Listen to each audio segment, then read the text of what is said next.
On to more news. Tonight, we're hearing from the special prosecutor in the Jamey Noel case. He's the former Clark County sheriff accused of stealing more than $4 million from his former fire and EMS company, as well as the sheriff's office. Clark is waiting to learn if a judge will accept his plea and sentence him, but the judge wants to hear from his victims first. Travis Breeze from our Louisville sister station got a chance to speak with some of them. The bell is tolling. In Versailles, Indiana, near Cincinnati, prosecutor Rick Hurdle can see the end of probably the biggest case of his career, the Jamey Noel case, which he was assigned to last November. The generosity and the gratitude from some of these folks to say thank you for kind of stepping in and handling this. He's brought 50 total felonies against Jamey Noel and his family for allegedly stealing over $4 million from New Chapel EMS and the sheriff's office and spending it on vacations, jewelry, classic cars, and more. Now Hurdle is hearing from the people who should have got that money. Some of them are very gut-wrenching stories. Judge Larry Medlock wants to hear from employees of New Chapel EMS who recently lost their jobs and people who got bad ambulance service. Anyone else that doesn't fit into those groups of categories that is going to speak?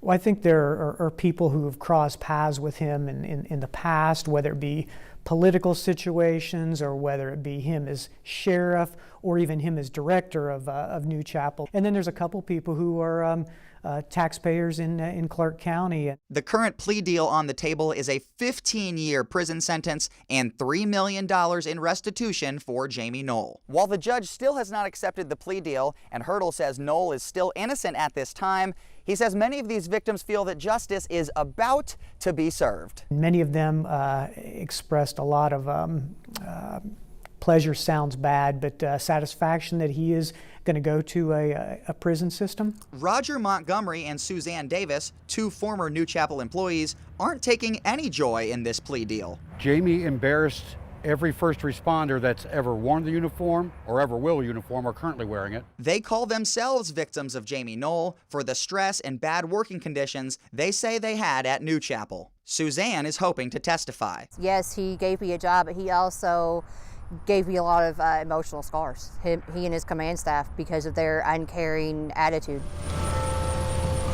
While the bell may be tolling on this case, there's still a possibility Judge Medlock will agree with people like Suzanne and say 15 years is not enough. Obviously, I feel that the sentence is appropriate, but if he says, no, it's not appropriate, I'm rejecting it, then I'll do what I do in all the other cases. We prepare for trial. These victims will be the final word in Medlock's ear before he makes his decision.